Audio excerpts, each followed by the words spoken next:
Talk Stroke. I am your host and stroke survivor, Jerry Wald. And this show is all about bringing awareness to disability, stroke, TBI, aphasia, mental health, brain injury, and also to provide a platform for all survivors to share their stories from all across the world, and also bringing on experts in brain health to share their knowledge with us, and also bringing on companies with certain products that can really help us all out. And I know this morning my guest is Alex Dunn, who is absolutely amazing. I really wish I could explain exactly what his company does and what his products are, because it is so cool, and you will get a lot out of it. And I know that please stick around and make comments. Don't be bashful. Ask questions, make comments, and Alex Dunn is the CEO of Enabled Play, and Alex will tell us all about his company and what he does and what his products do. So please stick around, and if you have any questions, again, please ask. Don't be shy, and there's anything we can do and tell you. But I know there's certain people that have locked-in syndrome, and I know, well, we'll just move forward on this, and he'll explain it, because I certainly don't want to butcher anything up. So let's start the show, and stick around. Nice to see you guys here. I know I saw you out there making comments there, so still do that, okay?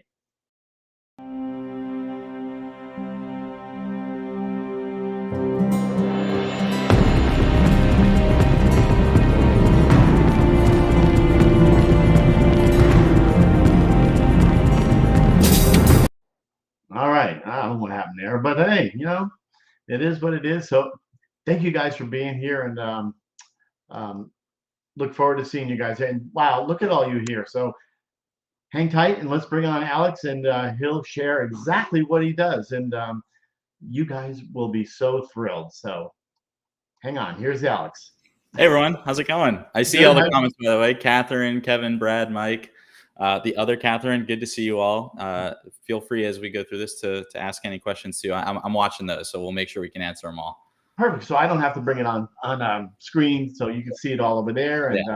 And yeah, thank you guys for being here. I appreciate it. And awesome. You guys, I really am so excited to have Alex here, because this is quite the breakthrough in technology. So anyway, so Alex, who is Alex? Like, even before, before your company. And it's pretty cool. So I'm Alex Dunn. I'm the founder and CEO of Enabled Play. Prior to getting into the assistive tech space, my background has really been in product development with artificial intelligence. So I was previously the chief product officer at another tech company called Voicify, where we did all sorts of voice assistant stuff. So worked on platforms with the voice assistants you know and love, or maybe strongly dislike, to each their own. Not everyone's a fan of all of them, but I'm in the Boston area. So I see some other folks in the comments mentioning East Coast. So much love from the East Coast over here. I sort of came up in the computer science world as a software developer. I went to school at Worcester Polytechnic Institute here in Massachusetts. I actually dropped out from there to pursue my career in software engineering, and got started in the assistive technology space, originally trying to support a brother of mine he's about 15 years younger than me. He's a teenager. And basically back at the end of 2019 during Christmas, I went up to visit my family in New Hampshire, and saw him having some challenges playing video games with his friends. And the challenge turned into falling behind a little bit. That falling behind kind of led to being left out. And I sort of took a look at why. And ultimately, it's just using a controller and a keyboard and mouse was just a little challenging for him. And it kind of compounded from there. And it was frustrating for me. I from then on started really focusing on implementing what I was already doing in AI with speech, with adaptive speech, with computer vision. So using your camera for controls and everything else to ultimately just provide people new ways to actually interact with their technology that's just more accessible and adaptive to them as individuals too, and not relying on the same physical inputs.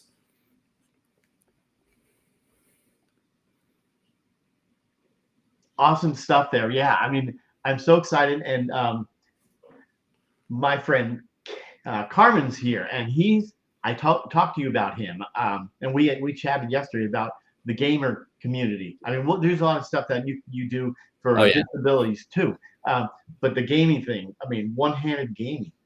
I Yeah. mean, Yeah, one-handed gaming is interesting, right? So I kind of want to share the story of how we like kind of developed it specifically for gaming, because like yeah, we built some pretty wild projects that actually turned into Enable Play. So back like through 2020 and 2021, I was streaming on Twitch, writing code and building out these different projects as a way to teach people how to write code and build different applications. And it all started with trying to use voice and vision for playing games, and competed in some hackathons and stuff like that too. Shout out my one-handed gamers. I see a few of you in there. Uh, yeah, that's awesome. So one of the first projects we did was actually with Snapchat. For those not familiar with Snapchat, it's a social media platform that's basically a camera, but it allows developers to build custom what they call lenses, and that's where like you get things like different face filters, or you can do animated things on people's heads, but it has really nicely built-in face expression detection. So like eyebrow raising or mouth opening and closing. And so we built this really wild project where, and bear with me because it's like the hackiest thing I've ever built to this day. But we basically built, I say we, me and like my 5 friends in chat who are watching, far fewer than those of you watching and participating in chat now. What we did though is we built an Android app that was just a button, and all it did was open Snapchat with this custom lens. And then the custom lens would detect things like eyebrow raising, different hand symbols. So you could do things like bullhorns, single fingers up, fists, things like that, peace signs. And then it would just show a QR code on the screen, because you couldn't send like information out of Snapchat, but we could display a QR code. Then we had a different app running on Windows where if you plugged your phone into your computer, it could read the screen of your phone with Snapchat, and it was like looking for the different QR codes as they were popping up. And then that would send information to actually another app. And then from that app down to a physical device that would then send stuff back to your computer. But ultimately what it meant is you could like raise your eyebrows and you could jump in a game. So it became really cool. We did a whole bunch of one-handed gaming on stream. So there's some videos out there, the original Snapchat project that we did, where I was playing like Fall Guys and Call of Duty one-handed, and basically used my face as my other hand for everything that I would otherwise do with my left hand. And that's in that case. So yeah, one-handed gaming it's fun, and it's a challenge for sure. There's a lot of different solutions out there. Some people like adaptations to an existing controller, some like 3D printed stuff you can do to turn a regular controller into moving all the buttons over to one side so you can play one-handed. But we have a lot of one-handed gamers who use the platform still to be able to augment basically their other hand with either voice controls or head movement or face expression or some combination of those two. wow, yeah, because I know a lot of stroke survivor friends of mine. I mean, because when you talk about, and I've seen it, if they go on to your website, you could see the facial expressions. I mean, like with the picture of you, with all you do is moving your eyebrows, Yeah. or just moving your head or something. Because some people, that's all they can do is move their eyes, and this technology that you developed works for them. Yeah. Well, Yeah. if they know how to do it. Yeah, so basically what we have is a software platform. It's an app you can download on your computer, and then you can also download the companion app on iOS and Android. And then it allows you to basically add voice controls, add face expressions of eyebrow raising. I've gotten pretty good at doing the eyebrow raising now, but I've watched you. I got like so much practice. Yeah, I can't do that. Head movement, stuff like that. Also virtual buttons. So being able to like turn your phone or a tablet into like a grid of buttons you can tap to, so that you don't have to press down as hard on like physical keys, and really any and all of those. And you can map those to then be different actions that you would otherwise use a keyboard, a mouse, or a video game controller. And so you can then still use any other physical input you want. Doesn't mean you can't use a keyboard if you're able to, but it does mean that you're able to now augment or replace any of those with the inputs that work best for you. So use your voice for controls. For example, in games, you always say jump, shoot, run, sprint, or do combinations of things all from one voice control, or map things like head tilting and turning to move the character, and then like eyebrows, eye gestures, and mouth movements for different inputs too. that's just so cool. Now, do you have any? I mean, not to put you on the spot, is there anything you have that like we can share a screen just to show? Yeah, let's This do it. is so cool. I mean, this is. I mean, I've had so many people reach out to me. I mean, look at Carmen. He has 20 questions currently. Carmen, let's send the questions in. Yeah, yeah. This is so cool. I mean, this is. I mean, I wish I had this. Well, now earlier in my. Yeah, this is a. Are Oh, are there you you able are. to see my screen if I share it? Is this visible? I clicked the share screen button. I'm not sure if it's doing anything. Yep, there it is. Can you see it? Okay. I just see my own screen. So as long as you're seeing an app that says enable play, then that's good. Let's see. Yeah, everybody can see this here. Okay, cool. So basically, this is our desktop app. The companion app looks similar, but right now it's in private beta. We're actually going to be launching this publicly, hopefully next week. So just for those of you who are like, I want it, you got to wait just a little bit. It's entirely free, by the way, for individuals to use. So we don't charge anyone to be able to actually use these controls either. It's entirely free. We want to also just get rid of the sort of like disability tax that comes with buying your own accessible controls, right? It should just be kind of built in. So it's important to us too. So basically the way it works, there's two core aspects. You have control profiles, and then you have the actual controls themselves. And so one of the really cool things you can do now is you can actually use our new artificial intelligence to create control profiles by essentially describing how you want it to work. And so, in the world of gaming, let's say I wanted to play Minecraft. I can just type that in as the name of the app I want to control. It doesn't have to be a game though, right? This could be like Microsoft Word. This could be YouTube. This could be, some app that I've never even heard of. You can just type that name in, choose what different inputs you want. So if you want to add voice controls, head movement, face expressions, you basically just check them off. And then optionally, you can describe anything specific you want to do. So for example, because I'm playing Minecraft, maybe I want to make sure that I can say, make sure it does a left click, which is the button for mining, when I say mine, and use head tilting for to move my character. You can just describe literally anything here. So if you're doing Microsoft Word, maybe that's like, make sure I can use head tilting to move the cursor while I'm editing, and make sure there's voice controls for like all the editing shortcuts. And then you click generate. And it can take about a minute. If you're generating them over and over again, then it gets faster over time. But because it's new and it's custom and I describe something very specific, it can take a little bit. But then you have a pre-built set of controls that you can still go in and edit. So for example, it should give me something where if I say mine, it clicks the left button on my mouse. But if I wanted to add a different control for that, like eyebrow raising to mine or something else, I can still go in and tweak that and change it. The other cool thing about generating these controls, which you'll see now, and I say see my controls, is you can also share this profile. So for example, I'll save this, and now I've got a button here I can click to share, and it will generate a link that I can send to anyone. So anyone who has the enabled play app will be able to take this URL, and then they'll get their own copy of these controls that they can then customize. But look at all the stuff that it generated. So all the head movement stuff, so moving my head up is the same as the up arrow. Moving my head down is the same as the down arrow for doing the arrow keys to move my character. I'm going to try one thing here to help out with that. Oh, is something wrong? Nope, not there. Just to see if, now take me out. I can zoom in too. It's a little bit easier. I'll make it a bit bigger. Hopefully that's better too. So some other things, right? Because I described that I wanted to be able to say mine, that it should left click.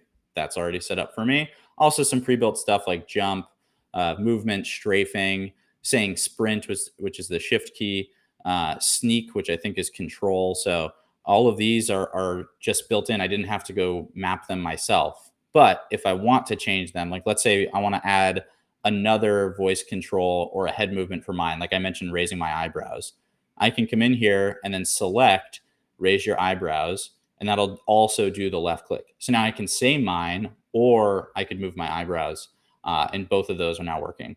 So now that you have a control profile, you can make as many as you want. They show up in your list, and I've got a lot of them, as you might imagine. I can select my new Minecraft one, And now I can start expression controls and voice controls. And so if I start expression controls, it pops open this little overlay window, which will load my camera. We're going to see if it's able to load my camera while it's also using my video on stream. And you can see all the face tracking that's happening.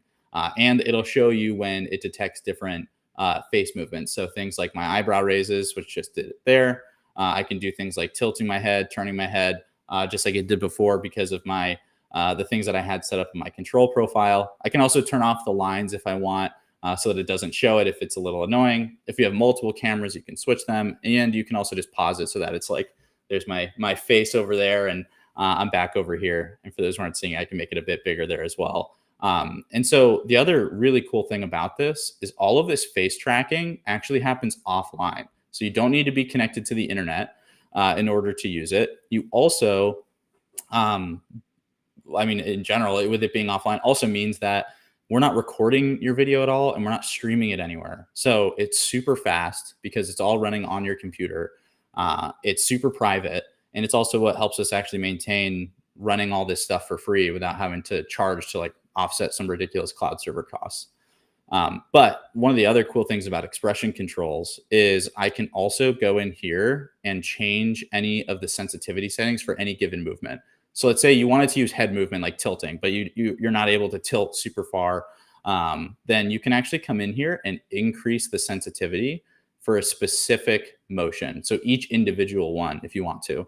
And what it means is when it's on a higher sensitivity, like over here, like 95% on tilt left, I don't have to do the sort of full movement. It can get all the way into like tiny, tiny micro twitch movements. Same thing with like eyebrow raising, mouth opening. You can go all the way from like needing to do a very large exaggerated movement all the way into the smallest of twitch movements that it can detect from your camera. Then we've also got voice controls, which pops up in a different overlay. And so as I start speaking, it will start showing the different speech that it's detecting. I can also pause that at any point. I can resume it. And again, just like with the face expressions, it's never recorded. It's never streamed anywhere. All of the speech recognition runs entirely offline. It also starts to adapt to your speech patterns too. So for example, if you have aphasia and it affects your speech pattern, you can actually continue to use these voice controls and it'll adapt to it and start to learn the way that you talk the more that you use it. But also, if you want to jump right into using voice controls with an irregular speech pattern, you can turn on this mode that we call optimistic voice controls. And basically what this means is that the closest sound that you can make to one of the voice controls in your profile. So again, because we're in Minecraft, saying something like mine or jump, you don't have to say the full word. Like if you're not able to, for example, make a J sound, it's a pretty actually hard sound to say, but you can say like we'll actually be able to map that to jump right away with that optimistic mode on. And it's super, super fast. So a lot of gamers that are using the platform are using optimistic mode, even with without an irregular speech pattern, just because it makes it faster. Because basically we're predicting the word that you're trying to say optimistically, hence the name. That's basically all there really is to it on face and voice. Everything else is in the companion mobile app. So for example, actually I'll pull up, I've got a simulator running here. On the mobile app side, so this is an iPhone, I can still, if it's going to let me expand it here, I can still build and control my profiles from here too. So if it's easier to do that versus using your computer, you can still generate a profile just like you could in the desktop experience. But you can also go into your computer that you're using. For example, I think I've got one of my many devices here. Let's say it's this Mac. I can change my profile if I want to here, but then I can also use the virtual buttons and hotkeys. And so let me just switch this to Minecraft here. Minecraft. I think this one would have generated some of those. Or the simulator is giving me some grief. Here, it's hard to simulate the iPhone while sharing my screen. It seems like the simulator is being a little slow. So we'll open it back up and I'll try to show you again. Basically, you have now a bunch of buttons that you can tap. So I'll scroll all the way to the bottom again to go to my most recent device, my Mac. Now it's all set up. Okay. So now we can see if it generated any virtual buttons, and there you go. So again, I didn't have to configure this at all. All I did was tell the little AI octopus that I want to make sure that I have a button for mine, jump, move forward. And all I had to do when I was creating that profile was check off that I wanted virtual buttons. And now I can use my camera for my face. I can use voice controls using my microphone. And I can use a phone or a tablet and tap these buttons for all the different inputs. And then if I'm not playing Minecraft, then I switch to something else. Then all I have to do is go here and switch to something like Microsoft Word. And then if I go back on my mobile app, I should be able to refresh here, or I should be able to change it from here to, let's see, Word. I'll choose this one. And let's see if this one has hotkeys. There we go. Now I've got all the virtual buttons for Microsoft Word instead. So all it is just configuring these different controls that you want for different apps, whether you want it entirely generated or you want to customize it for yourself. And then you're off and running with face and voice controls, and you're just swapping between them. Okay. I am going to stop sharing my screen so I can actually see chat. I feel like I'm missing some questions. Yeah, there's so many here that I mean, like, here's one. Spent thousands on adaptive controllers. It's usually set up, but is your gear user friendly? Yeah, and I totally feel you on the thousands of dollars. It's one of those things that a lot of folks don't realize. Like, you can get, for example, Xbox adaptive controller, amazing, and I think it's priced at $100, but can't really do anything with it without buying a whole bunch of custom switches, which that price adds up really quickly. So in terms of being user-friendly, you don't need custom hardware, right? It's just using your existing phone and your existing computer with your microphone and camera. And it's free, right? So already $2,000 is gone. And you also remove the confusion of having to plug in the sort of messy wires of all the different switches and inputs that you want to use. But also in terms of the user friendliness of the app itself, it's something we're constantly trying to monitor and improve over time. But our goal is really to set it up. And I know I sort of dove into all the details.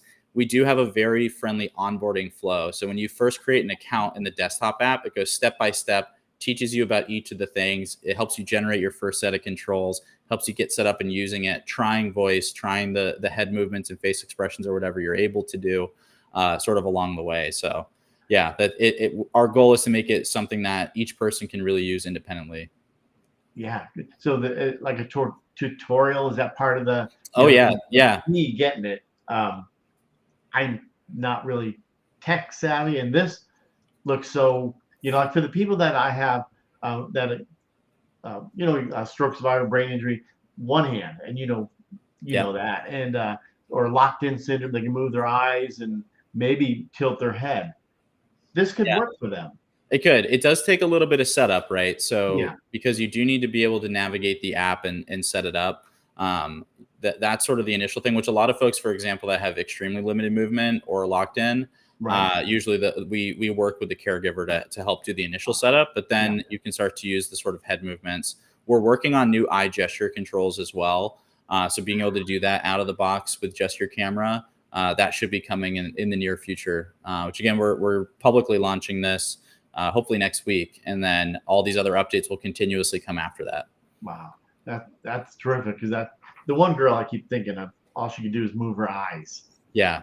That's it. They communicate like that. They just develop a, look up, that's an A or a word, and that's how they communicate. So this, and I know she's watching. I can see that she's watching, not making any comments yet, but and she's out in Finland. So I can't wait to hear the feedback from everybody afterwards. And the console friendly is asking. So right now it only works on Mac and on Windows PCs. One of the things that we work on, and also this is actually mostly how we do business, and it's what allows us to give the controls for free, is we want to and are working with game studios to actually integrate the controls directly into their games, so that you're able to just bring your laptop or your phone or your tablet, use your camera microphone there to actually control the game on the console. That way you don't have to buy a Kinect to have the camera with Xbox, or have the microphone used there. For voice controls, you can sort of bring your other devices as another form of controls to consoles, and also mobile games and stuff like that too. But right now, for what you sort of download out of the box, it's really only on Windows and Mac, but that's what we're constantly looking to expand. Actually, it's one of the things in our onboarding. We ask like what platforms you use and like which ones do you want to be using. We've got like all the consoles and stuff listed there. So our goal is to get to the point where it's possible to play on all consoles, and then go even further with different games. Right. How would they look? I mean, to enabledplay.com? Yeah, that's the website, enabledplay.com. We are going to be launching with a different name, which is coming up because, again, like Enabled Play is so focused in the gaming space, but we are going to be sort of launching it with a new name that represents a little bit more of all the stuff that we do, from education to independent banking to using different streaming platforms to just personal home use and productivity and things like that as well. And gaming still, of course, is a big part of it. But yeah, so the website will be updated once we do that launch. But for now, everything you can sort of see is right there at enabledplay.com. And did I enable? Yeah, I think you got it right. Enabled Play. Yep, that's it. Perfect. Yeah, that's it there. Yeah, you'll see our happy little red octopus. That's how you know you're in the right place. Yeah, that's awesome. So as far as disability, because I know you mentioned your brother, Yeah. 15 years younger, and was it autism or something? I shouldn't even probably mention, or yeah, he has autism, and he also lives with dystonia, and so the dystonia is really what impacts a lot of his hand movement, which is what made it hard for him to have the sort of dexterity for things like the keyboard or for controllers. Wow! So thanks to him, you developed this company and this product. Wow! Yeah, so wow. Does he use it all the time? He does use it. He actually, so we used to make these hardware devices. You'll probably still see them on the website. Right. So he got the very first prototype device and also the very first manufactured device when we were building those. Right. Again, just to reiterate, you do not need those devices anymore. It's all going to be free just on your existing computers. But yeah, that's, he got the very first one, and he said that someday this is going to be a relic because everyone will be using these types of controls. And it was the sweetest thing. Yeah. He has the original one. Wow, that's special. Yeah. Can't get rid of those. It's like the old Mario Kart. Yeah, like exactly. my family, all my kids, everybody now is switching to Mario Kart. The old game. Yeah. So, yeah. Mario. But God, that's great. Wow. So they would get a hold of you. So because I saw a lot of comments saying, I want to try that. How do I, Yeah. So it'll be from the website. You'll be able to download it once it comes out. You can also fill out the form to get early access if you want. That is on the website. Also, we have a Discord community, and where folks are our current beta testers. We have about 3,000 people in the private beta. So that will eventually be expanded out to a whole lot more people, but we're starting to grow now more of like a Discord community, Facebook communities and things like that. So you can get to those from the website as well. It's one of the links at the top. I think it says community. And that'll take you to all of our socials, and also join the Discord where people are sharing the different controls that they're building. They're sharing the ideas, asking questions. And really our goal is not just to provide the platform and provide tutorials, but to really create a community around folks who are controlling their tech in new ways. Wow. So yeah, Catherine here. Since I'm very naive at this, so you're saying, can you generate it for arm or hand movements as well? So it is coming. Actually, when you download the app and you go through the onboarding, it's one of the things that we call out like, hey, this is coming. Let us know if it's something you'd want to use for hand and arm movement. Wow. So we actually, in the very, very early versions of the prototypes I was building, one of the first things I did was different hand gestures. And we did that with that Snapchat example that I had mentioned earlier too, of like, you can do things like bull horns or peace signs. Those are coming. We do have the ability to track them. We're just really trying to find the right way to do it while being able to also use face controls and things like that at the same time. And then also just general body movements, sort of larger limb movements, arms, legs, things like that. So that way it's more than just like what different finger movements are you having? How can we take a single hand and like not just be like, okay, 1, 2, 3, 4, 5 of the fingers that are up is something like, how can we turn this into like 100 different controls that you could do that are natural? That's what we're working on. once we're set up with that, you'll be able to add it. Just like you can go in and say, when I raise my eyebrows, it should be this. It could be when I do this type of motion with my hand, whatever that list might be, then I can use that as a control too. Yeah, because I was going through that. If anybody goes through the website, you can see some of the other podcasts or something you've done, or maybe it was just you're doing it on the website. I can't do really good. You're doing, like you said, you got real good at the The eyebrows. eyebrow raising. Because I saw that and I thought, God, and I'm trying to do that. And I'm like, Well, you can increase the sensitivity, so you don't have to move it as far. And then okay. So this, sensitivity thing you can, so I can. Yeah, that'd be more than enough. Wow. Yeah. Wow. Yeah. So that for me, I know you probably said it, and I just kind of went over me, but you can move. So for me, I could from an eyebrow. That's one of the controllers. The Yeah. way you set it up. Yeah, so you can do different eyebrow raising. And so one of the other things to know with eyebrows, and like I'm raising both right now, if Right. you're only able to move one, especially if you have aphasia, then that still Yes. works. So you only actually have to raise one at a time, and it could be either of them. So it doesn't matter sort of what side is stronger than the other. You can still use just one eyebrow movement. And again, even like the slightest like twitch of movement, if you wanted to, could also be used there too. And that's perfect. Like you just said, I should have brought it up, but it's someone that has aphasia, and they can't really get, as you know, can't get the words out. You're very familiar with all that, and so this would help. I mean, this is Oh yeah. Definitely. wow. That's our goal.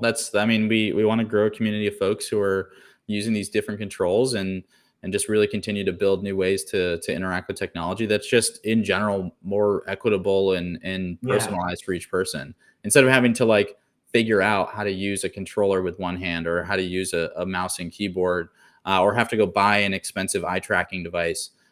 We want to just make it more of a universal way to interact, and you bring your own controls with you, that you are your controls versus having to go force yourself to figure out how to adapt to someone else's technology.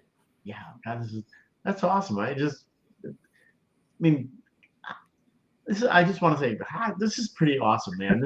Thanks. This is so cool. I know I saw a few people out there. They want to try it. They want to try it. I mean, no kidding. Can you screw it up? I mean, it's neat. Probably if you don't know what you're doing. I guess it wouldn't screw it up. You just have to put in the right. Um, you type in all the stuff, or just can you talk into it? It's Yeah. So I mean, if you have voice controls turned on, then you can uh, also use voice controls to also control the app itself too. So one of the things that we do during onboarding is learn which types of controls you want to use, because not everyone wants to or is able to yeah, use head tilting and turning. Then you don't have to. You can use voice if you want to. If you can't speak but you can make sound, you can use that. Really, the idea is like, if we can take anything that would like otherwise be a sensor, and like a microphone and a camera also being sensors, or like the gyroscope in your phone or a touchscreen, if there's something that we can somehow sense with technology, we want to be able to turn that into controls. I can screw up anything. Mike's like, challenge accepted. yeah, yeah.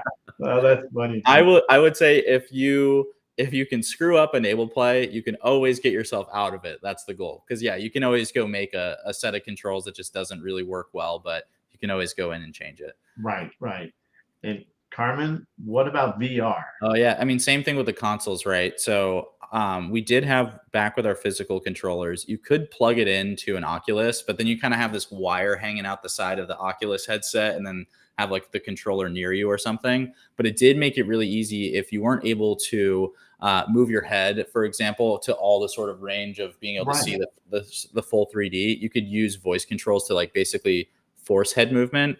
I think one of the big challenges in the adaptive virtual reality space, though, is there's a lot more motion sickness, right? Like if your vision in the virtual world is based off of your own physical movement, then your body is more adapted to what it's expecting to see change visually. But Hmm. the second that you're making like big jumps visually, you can get motion sickness pretty quickly. So Hmm. there's a lot of folks working on that, though. There's a whole oh my gosh, what's it called? I might have to look this up. There's a whole community working on accessible VR, something XR. Let me see if I can find it. Yeah, please do.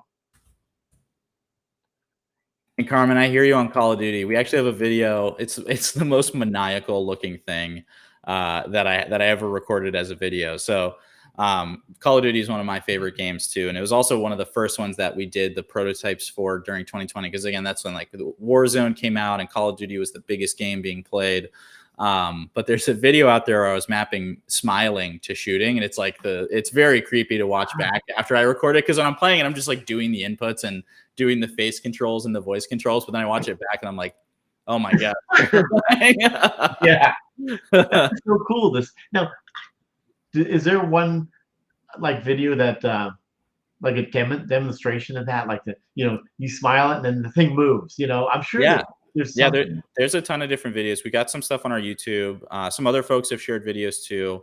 We've got a video out there, for example, one of our younger users, his name's Jackson. I think he's 8 now. I think he just turned 8. Wow. He lives in Pittsburgh, but he lives with AFM. So his AFM has impacted him to the point where he's paralyzed from the shoulders down. Wow. His friends started playing games, and he wanted to start to be able to play with them too. And so his parents actually set him up with the very, very early versions of the Enable Play beta. And sent us a video of him using eyebrow movements to play this basketball game online, which is a ton of fun. And he still has to this day the highest score I've ever seen, because they sent us that game, and like I use that game now in demos because it's like a single click browser game where you're shooting a basketball, and if you miss, then you restart, and the timing is kind of tricky. But he got a high score of like 10, which is like, it sounds low. It's extremely hard. My highest score ever is 5. So wow. And you developed it. And I made it, and I game. Like he's well, at the time, 7-year-old Jackson was a beast at the little basketball game. And he's paralyzed from his neck down. Yeah. So he was using just face movements. Wow. Yeah. Is that on YouTube? It should be. If not, I can find the link for it. Wow, that would be great. I mean, just to show how this works. I mean, this is just. I mean. What a tech giant you are. Watch out, Mark Zuckerberg and Elon Musk. Coming for you. Yeah, that's awesome. This is just so cool, this stuff. This technology is just amazing. Yeah, it's been a lot of fun. And also it's something that we are constantly improving and constantly building on.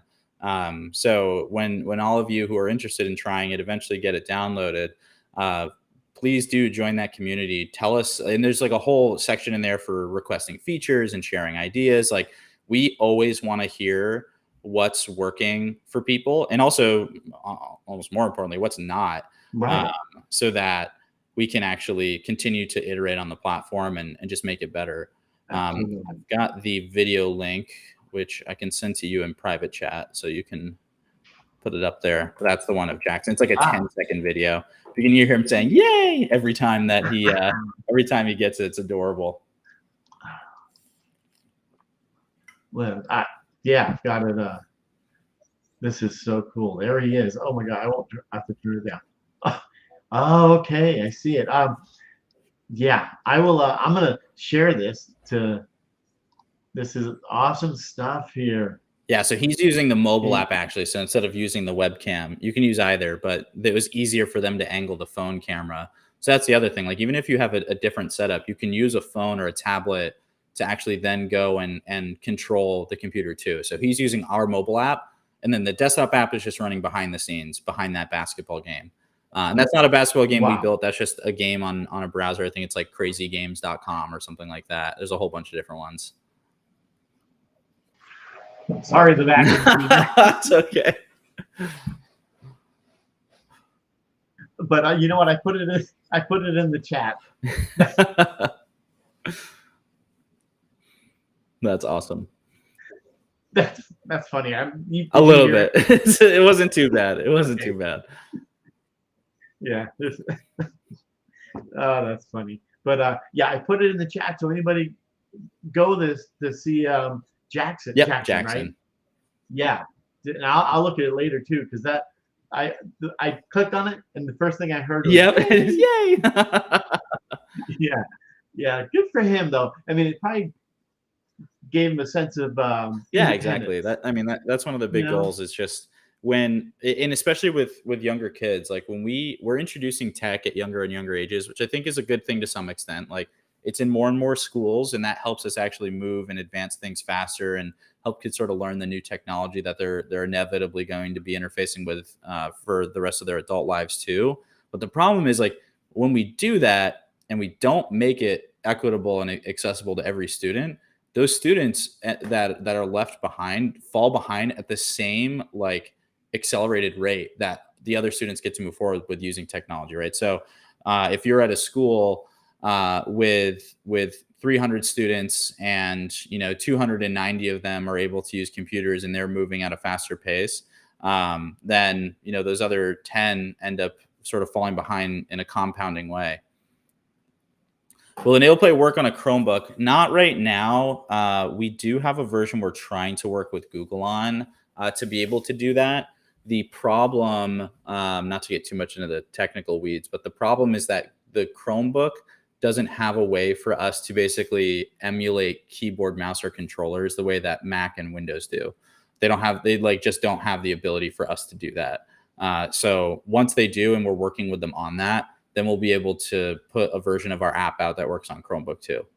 There is potentially a way, if you have a personal Chromebook and you can run the Android version on the Chromebook, you can download the app for Android on the Chromebook, but most people don't do that. Like, especially in schools, they don't allow the Google Play Store for Android apps because it requires like a Linux boot version and a whole custom setup. But our goal is to get there. It's just that basically Google's kind of standing in the way of that. So you're currently using the schools are actually using this. Some of the schools.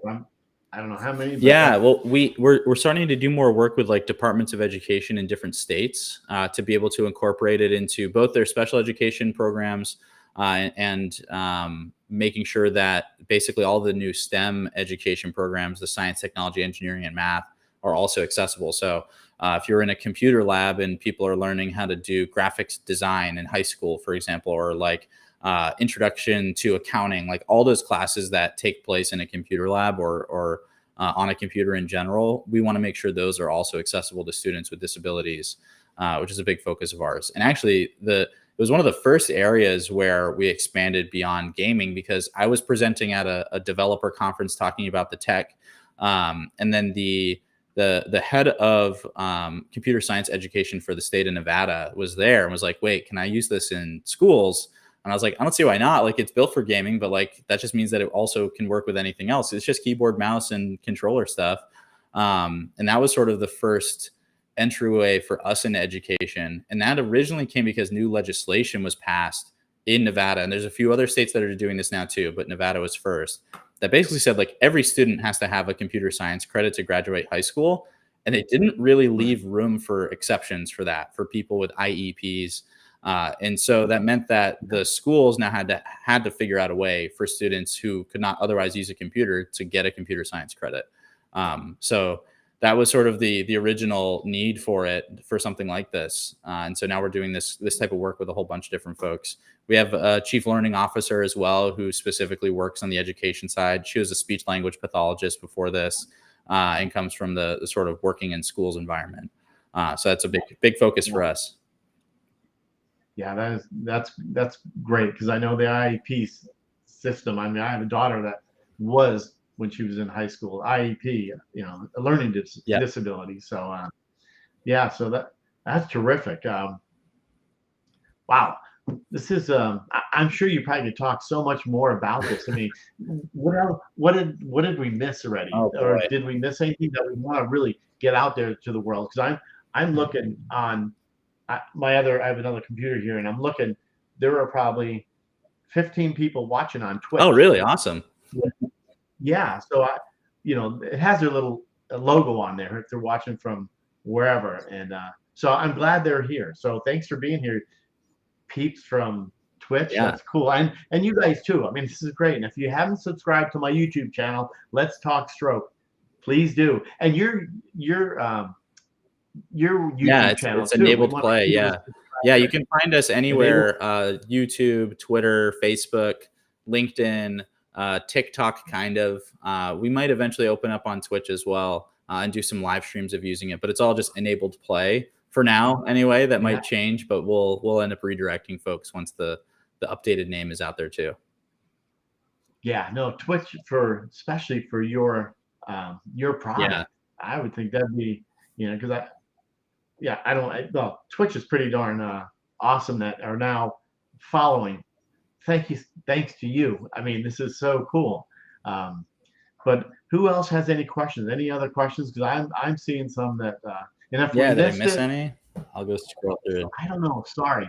I have to scroll back. I know that Cheryl's here saying I would love something to help with my leg. Um, but I love the fact that it works for, like I see my friend out there that's watching, and she locked in syndrome. I mean, she does the eyes thing, so I can't wait to talk to her afterwards about. Yeah, would love to chat with her, because when we're getting ready to release that, like, all sorts of folks will be able to try it. You know, you don't have to be locked in to use eye gestures, but we definitely want to make sure it provides some Right. value to folks that could get the most out of it. So, would love to follow up on that too. Yeah, definitely. Well, I certainly will send you an email, figure out a time that we could, well, you could chat because me trying to figure this out. This is so cool. I really appreciate it. Um, any kind of last words that we didn't cover that maybe we want to cover? Because this, you know, I know Mike here says he can screw up anything. So I guess the one thing I'd say is keep an eye, follow us on our socials, so that when we announce the big release and everything else, you'll be able to see that come through, and be able to download it and get started. Join our Discord community, join our Facebook communities.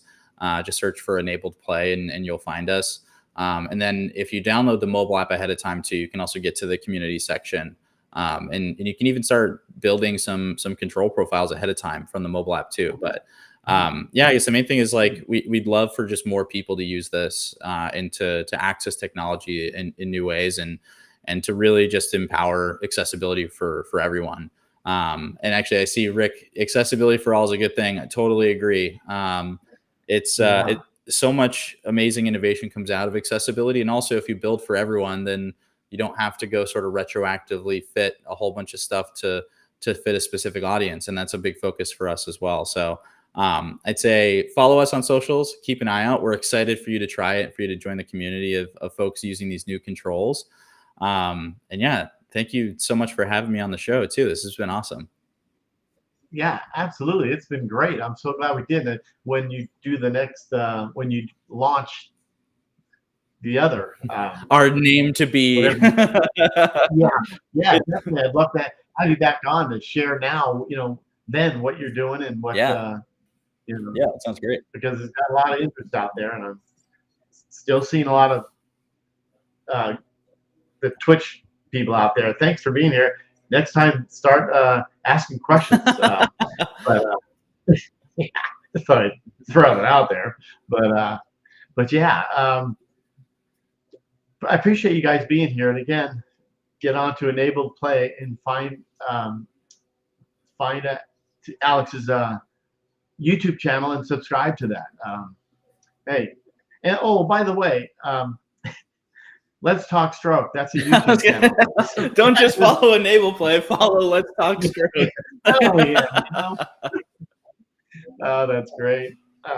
Oh, this is great. So your daily routine now is just this. Yeah, And this is what we do. Yeah, so we're venture backed, so Yeah. we're a funded company, and we're a growing team. So we're about 8 people now, and then growing pretty quickly from there. Yeah, Wow. so folks on engineering, folks on the community development side, folks in sales and marketing and stuff like that.